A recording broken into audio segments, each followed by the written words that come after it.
Hello, and welcome once again to Stone Soup. The world according to Sci-Fi Geeks. We told you who we were last time. I'm still Sandy, And I'm still Rhiannon.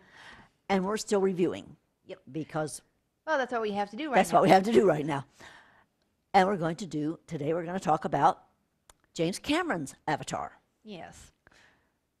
Yeah. We didn't like that one very much. We wish we did, because it looked gorgeous. It was lush and beautiful, but the script was so freaking lame. It was all flash, no substance. Yeah, it was just, and it was annoying. Very. He was apparently so wrapped up in his new special effects thing that he forgot he needed a good story to go with it. Except, of course, it's made a pot of money, so Sadly. And it's coming back to theaters. I was reading about that last night. It'll be coming back to theaters in August. why? Because more theaters are putting in the machines for 3D, so more people can see it in 3D. Ooh. Which brings us to one little thing that we'd like to mention. Yeah. Neither of us ever wants to see a 3D movie. We Well, got nothing against 3D, except I'm functionally a Cyclops. So it's not going to make any difference to me. I only have one working eye. Yep. And, well, the thing is, I have never found a pair of 3D glasses that really worked with my normal glasses. And I'm too nearsighted to watch a movie without my glasses. And you'd be one sick without as the a other dog. becomes completely pointless. Ooh, look, that blur is coming right at me. What yeah, is it? Thrilling. Yeah, it's a blur. Yeah. Was it a boulder? No, honey, it was a dinosaur. Yeah. Oh, damn. Oh, Yeah. I've seen that. See, she's just missing the whole damn thing. So basically, we are of the opinion Please that don't stop making 2D. yes. The 3D craze can't die out soon enough Not for this- us. As long as it's at least doing both. Then it's fine. But back to the script. See, the Yeah. thing is, this idea, the evil humans come to a planet, want something from the planet, and are willing to destroy the people of the planet to Because get they're it. poor, primitive little things. Because they're only primitive, they don't count. Yeah, because we haven't seen that plot a thousand thousand times times. before. And we can, off the tops of our heads, Mm-hmm. we can name 3 separate instances where it was done so much better, so much more intelligently. Oh, yes. The first one is in this issue of Analog, the January-February 2010 issue. It's a story called Simple Gifts by Maya Catherine Bonhoff.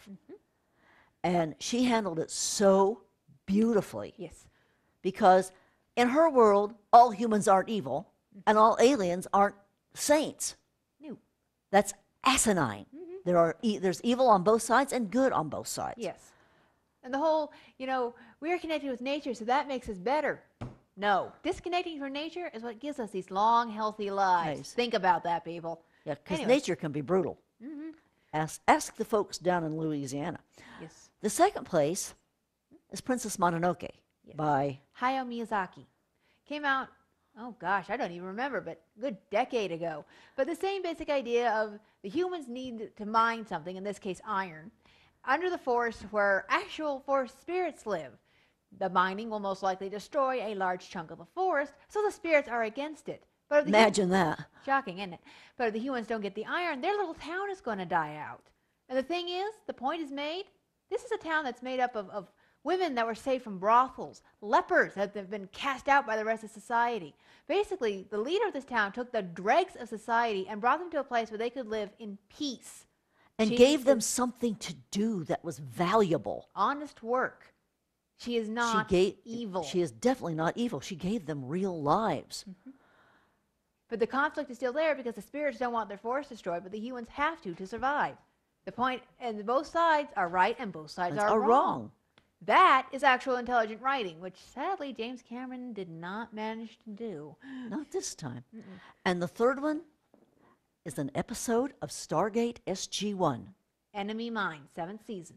Thank you, dear. You're welcome. And they also had, because it's the 7th season, we already know about this mineral we've been looking for forever called naquita. Yes. They find they've got teams out looking for sources of it. The one team finds a really good source of it, only to discover that there are some folks there who consider this particular mine site, because it's already a mine there, to be sacred, because a lot of their families, ancestors died there. Because the main bad guys at that time, the Goa'uld, brought the Unas, that's the creatures who are living there now, to this planet to mine the naquita. And when they left, well, the Goa'uld just tend to take off. They don't care about the slaves they've left behind. Nope. Well, the Unas have grown and developed and multiplied, and there's lots and lots of them now. Yes. And they don't mind that because they don't want Naquita. But there's still a lot of it there, and we need it. Yes. But as long as we weren't bothering their sacred place, they didn't bother us, so we didn't even know they were there. Until we hit that Until one we hit that spot. mine, and then they got upset. So you might ask, well, what did James Cameron do that was so different? Well, wait a minute, we didn't finish explaining what SG-1 did. Right. SG-1 negotiated. Sat down, talked They it literally out. sat down and talked and still managed to make an exciting episode out of it. And they worked it out. Yes. And you started to say, what did James Cameron do? Well, he took the same basic plot. Again, it's one we've seen many times, but as we're just saying, it can be done well. The problem is, he didn't bother to put any real thought or creativity into it. Everyone is a walking stereotype. The big bad military general, or mercenary, or whatever the hell he was. That's how indistinct he was. I don't remember quite what he was. The Perfect nature-loving natives. The company man, played by Giovanni Ribisi. Yes. I can't think, he was the head of something. And I mean, if Giovanni Ribisi and Sigourney Weaver can't pull this out of the toilet, nobody can. Those people no. can act. Yeah, And part of the Sam problem- Worthington was quite good. And Zoe Saldana is magnificent. Go see Star Trek. Yes. But But part of the problem was they talk about the unobtainium. unobtainium. Unobtainium. They can't obtain it. Right. Unobtainium. But they never gave it any reality. They didn't work on what it was. They didn't work on what it was. They didn't give it a reality. They just said that it was rare and valuable. They didn't actually say what we need it for, if anything other than making money. And the thing is, are you telling me on a whole planet, an entire planet, they couldn't find a vein worth mining where these people weren't? I mean, we could see that this was not a heavily populated place. Planet. But no, it had to be in this one area. And there were a lot of other facets that I found a bit strained. They had to, the three bodies that they built, avatar bodies that they built, that were kind of cloned from human DNA, and the creatures were called Navi. That's right, isn't it? Yes. And their DNA, so it would be a Navi body that a human could live in. We're all supposed to be scientists, but one of the scientists died. But wow, luckily he has an identical twin brother who, Hey, it does happen. oh, it does, who has, his DNA is, they're identical twins, so it's definitely going to match up. So they bring him in just so they don't have to waste a body. Yeah, that makes sense. But Because they how know about they they can really get him train because he's crippled. But I think he was a soldier of some Yeah, kind. he was. And so they figure, we promise him this, and we can get him into the body, and we can find these things out. But he can't be a scientist because he's not a scientist. But the thing is, they didn't even really try and give him the training needed to work the body properly. They didn't do anything except slam him into the body and send him on his way. Yep. Gee, that made a lot of sense. Yeah. Of course, he kind of was so thrilled to have legs again that he was just running all over the place. I can kind of get that, but Yeah. geez. Oh, yeah, I know, I get that. Oh, and they had to do the whole avatars thing because we couldn't breathe on that planet.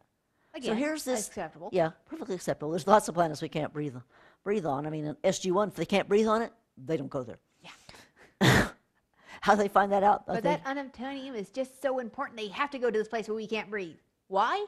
That's not important. How the heck did we even find out it was there if we can't breathe there? Good point. Do we have sensors or something that picked it up? Go Yeah. Ding.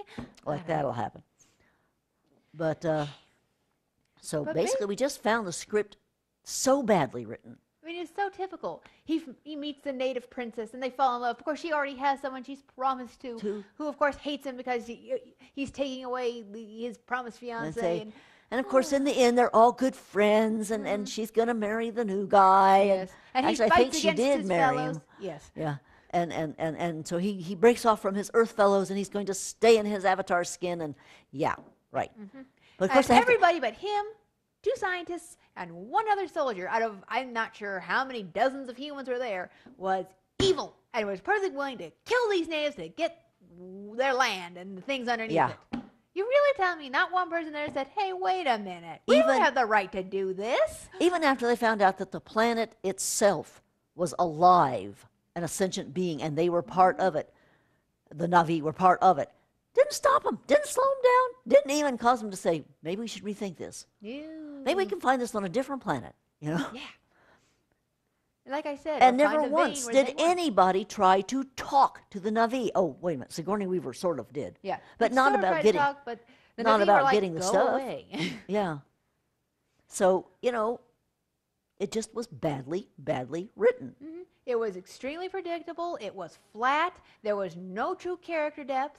And this wonderful leap in special effects, we didn't see that big a leap from Gollum. Not really. I mean, Gollum was freaking brilliant. Look, the fact that practically everything was CGI. Okay, that's kind of cool. And yes, it was all very Yeah. pretty. It And you know deserved what? all They're the doing nods that it on got for- They're doing that on Sanctuary on TV. Yeah, of course, Sanctuary doesn't look as good. It looks fake Well- in Sanctuary. Well, sometimes. Yeah. Not always. But anyway, yes, special effects wise, it was gorgeous. It deserved every nod it got Oscar wise for effects. But writing, acting, best picture, no. Not hardly. So, Now, please don't flame us if you loved it. You're not going to change our minds. We won't change your minds. you don't need waste our you time. don't need to change ours, and we don't need to change yours. This is our opinion. We have a Yes. right to our opinion. Everyone has a right to an opinion. Yes. And if you think that the script was absolutely wonderful, and you're willing to sit down and write, well, you know, an email and explain to us why you think it's brilliant without flaming or going over the top, we'd love to hear it. But if all you're going to do is fume and sputter and spit and tell us how stupid we are, Don't waste your time. don't or waste your ours. time or ours. We Delete won't read is our it. friend. Yes, Beep. and we know how to hit that key. So, that is our review of Avatar by James James Cameron. Cameron. And by the way, we think James Cameron is freaking brilliant. Oh, yes. And if you hold on just a minute, why don't you crumple that up and toss it up here? I'd love to know what remark you wanted to make. This is the script, boy. Thank you, dear. What is it? Oh, yes, unobtainium is nothing more than a MacGuffin. I'm not sure I'm familiar with this phrase. A MacGuffin is the thing that you have to introduce to give you a purpose. Oh. But he didn't give it any reality because he didn't even think about it. Not really. It was just, he gave it a silly name. Now, human beings do that. God Yes. knows they do that. I can excuse a name because we do that. Yeah, we do that, and it would have been really cute and kind of funny if he had bothered to give the unobtainium any kind of reality. Yes.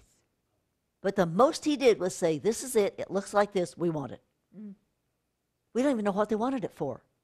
Do Is they it- shoot it- out of it? Jewelry? What? Medicine? You know, what is it? What? 2 million a kilo. Oh, 2 wow. million a kilo. Yeah. Okay, but that doesn't tell us why. Okay, so thank you for your attention, and you'll have to pardon some of that extra stuff. And one message to James Cameron. Currently, I know you're starting to work on Avatar 2. Put it aside. Do Battle Angel. Get your groove back, honey. You need it. You have been brilliant. This is a bad stumbling block. Don't dwell. Work with somebody else's with plot and characters for a while. Well, see, he made like, I don't know, almost as much money on this one as he made on Titanic. He would have done a sequel to Titanic, but the boat's on the ground. There's Yeah. nowhere to go. Oh, well. But that's our opinion. This, So- is, this is Stone Soup, the world according to Sci-Fi Geeks. And thank you for coming. Later. Bye.